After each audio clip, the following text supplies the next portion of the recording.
মধ্যপ্রাচ্যের মাটি থেকে কি তবে পাততাড়ি গুটাচ্ছে মার্কিন পরাশক্তি? ওয়াশিংটনের সেই একক দাদাগিরি আর হোয়াইট হাউসের হুঙ্কার সবই কি এখন অতীত? হ্যাঁ, ঠিকই শুনছেন। যে মধ্যপ্রাচ্যকে এতদিন আমেরিকার খেলার মাঠ মনে করা হতো, সেখানেই ঘটে গেছে এক চরম অবিশ্বাস্য উলটপুরাণ।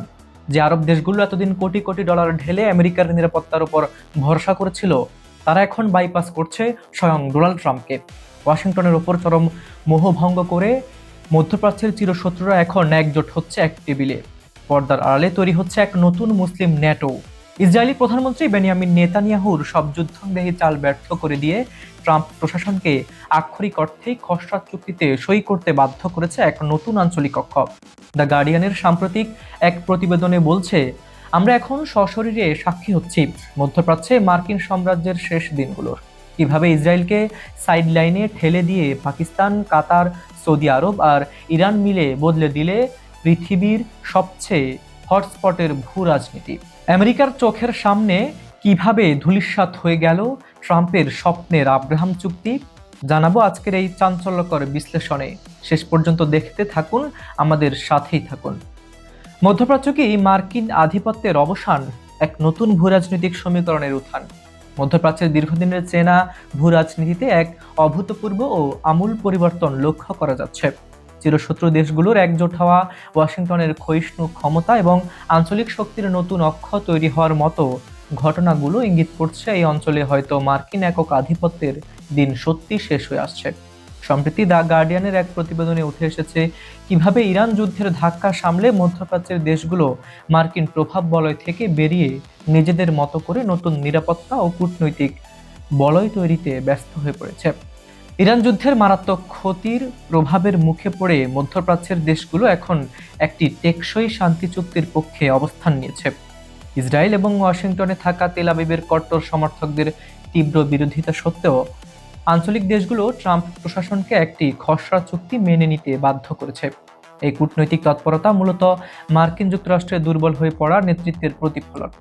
বিশেষ করে ওয়াশিংটন যখন ইরানের ওপর চূড়ান্ত আঘাত হানতে ব্যর্থ হয়েছে, হরমুজ প্রণালী জোরপূর্বক উন্মুক্ত রাখতে পারেনি এবং তার উপসাগরীয় মিত্রদের পর্যাপ্ত নিরাপত্তা দিতে পুরোপুরি ব্যর্থ হয়েছে, তখন থেকেই দেশগুলো নিজেদের কৌশল বদলাতে শুরু করে। লন্ডনের কিংস কলেজের সহযোগী অধ্যাপক আন্দ্রেয়াস ক্রিয়েগের মতে, উপসাগরীয় দেশগুলো যুক্তরাষ্ট্রে লাখ লাখ কোটি ডলার বিনিয়োগ করার পরও সংকটের সময়ে ওয়াশিংটন যেভাবে সবার আগে ইসরায়েলকে রক্ষা করেছে, তা তাদের হতবাক করেছে। তিনি স্পষ্ট করে বলেছেন, আমরা সম্ভবত মধ্যপ্রাচ্যে মার্কিন আধিপত্যের শেষ দিনগুলো দেখছি। তেহরান ও ওয়াশিংটনের মধ্যে চলমান যুদ্ধাবস্থার অবসান ঘটাতে পাকিস্তান ও কাতারের কর্মকর্তারা সম্প্রতি ইরানে গিয়ে একটি খসড়া চুক্তির রূপরেখা চূড়ান্ত করেন। এরপর 8টি মুসলিম সংখ্যাগরিষ্ঠ দেশের নেতারা মার্কিন প্রেসিডেন্ট ডোনাল্ড ট্রাম্পের সঙ্গে ফোনে কথা বলে এই চুক্তি মেনে নেওয়ার আহ্বান জানান, যার মূল লক্ষ্য যুদ্ধ বন্ধ করা, হরমুজ প্রণালী খুলে দেওয়া এবং ইরানের পরমাণু কর্মসূচি নিয়ে নতুন করে আলোচনা শুরু করা। সরাসরি যুদ্ধের আগে এই অঞ্চলের দেশগুলো ওয়াশিংটনের কাছে ইসরায়েলি প্রধানমন্ত্রী বেনিয়ামিন নেতানিয়াহুর যুক্তির কাছে কোণঠাসা হয়ে পড়েছিল। তবে এবার তারা নেতানিয়াহুকে পেছনে ফেলতে সক্ষম হয়েছে। ট্রাম্পও এখন ঘোষণা দিয়েছেন যে চুক্তির বিষয়ে অনেকটাই আলোচনা হয়ে গেছে। এমনকি মার্কিন সংবাদ মাধ্যমের বিশ্লেষণে উঠে এসেছে, ইসরায়েল এই যুদ্ধ মার্কিন অংশীদার হিসেবে শুরু করলেও এখন তাকে সাইডলাইনে থেকে একটি শেষ করতে হচ্ছে। যুদ্ধের নেতিবাচক প্রভাবের কারণে ট্রাম্পের বহুল আলোচিত আব্রাহাম চুক্তি বড় ধরনের ধাক্কা খেয়েছে। ইসরায়েল ও আরব দেশগুলোর মধ্যে সম্পর্ক স্থাপনের এই চুক্তিতে নতুন করে অন্য কোনো দেশের যোগ দেওয়ার সম্ভাবনা এখন ক্ষীণ। ট্রাম্প যখন কনফারেন্স কলে আরো দেশকে এতে যুক্ত হওয়ার আহ্বান জানান, তখন সব দেশই নীরব ভূমিকা পালন করে।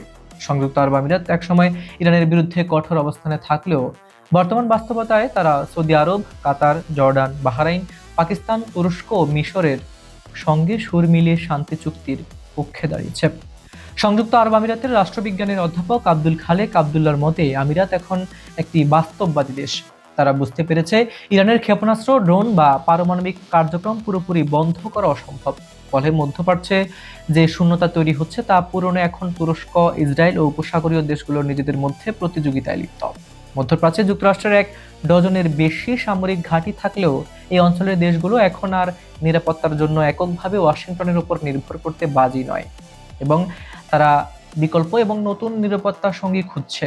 এই প্রক্রিয়ায় পাকিস্তান ও সৌদি আরবকে কেন্দ্র করে একটি নতুন অক্ষ গড়ে উঠেছে, যার ইতিমধ্যে পারস্পরিক প্রতিরক্ষা চুক্তিতে স্বাক্ষর করেছে।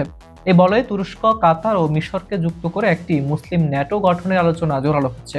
লন্ডনের রয়্যাল ইউনাইটেড সার্ভিসেস ইনস্টিটিউটের জ্যেষ্ঠ সহযোগী ফেলো H.A. হেলিয়ার বলেন, ট্রাম্পও বুঝতে পেরেছেন এই যুদ্ধ থেকে তারা কাঙ্ক্ষিত জয় আসবে না। আর মধ্যপ্রাচ্যের দেশগুলো হিসাব কষে দেখেছে, তেহরানের সরকার পতন ঘটাতে গেলে পুরো অঞ্চলের রাষ্ট্র ব্যবস্থা ভেঙে চরম বিশৃঙ্খলা তৈরি হতে পারে, যা কেবল ইসরায়েলই চেয়েছিল।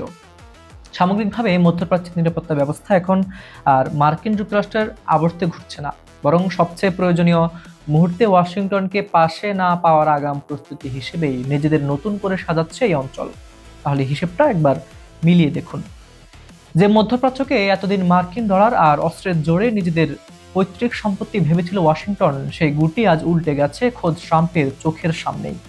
হোয়াইট হাউসের সেই চিরচেনা হুঙ্কার আজ কেবলই এক মলিন অতীত।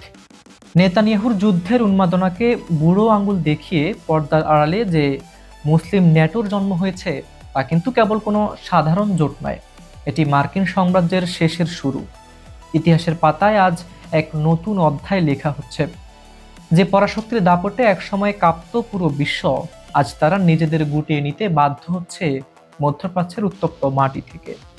ওয়াশিংটনের সেই একক দাদাগিরির দিন কি তবে আসলেই শেষ, নাকি ট্রাম্পের এই পিছুটান কোনো নতুন ঝড়ের পূর্বাভাস? আপনার কি মনে হয়, আমেরিকার এই ঐতিহাসিক পতন আর মুসলিম ন্যাটোর এই উত্থান কি পারবে পৃথিবীর মানচিত্র বদলে দিতে? কমেন্ট বক্সে ঝড় তুলুন আপনার মূল্যবান মতামত দিয়ে। সুপ্রিয় দর্শক, আজকের এই বিশেষ বিশ্লেষণটি আপনারা পৃথিবীর কোন প্রান্ত থেকে দেখছেন জলদি কমেন্ট করে আমাদের জানান। বাংলাদেশ, ভারত, পাকিস্তান, আমেরিকা, ইউরোপ, মধ্যপ্রাচ্য যেখান থেকে হোক না কেন, আমরা আপনার মতামত শুনতে চাই। আন্তর্জাতিক রাজনীতির এমন চাঞ্চল্যকর সব পর্দার পেছনের খবর সবার আগে পেতে এখনই সাবস্ক্রাইব করুন আমাদের চ্যানেলটি। আর হ্যাঁ, আমাদের সাথে বিজ্ঞাপন ও প্রমোশনের জন্য ডেসক্রিপশন দেওয়া নাম্বারে যোগাযোগ করতে পারেন। আজ এ পর্যন্তই। আমি হাবিবুর রহমান নিশান। খুব শীঘ্রই দেখা হচ্ছে পরের ভিডিওতে নতুন কোনো বিশ্ব কাঁপানো ইস্যু নিয়ে। ততক্ষণ পর্যন্ত সবাই ভালো থাকুন, সুস্থ থাকুন। আল্লাহ হাফিজ।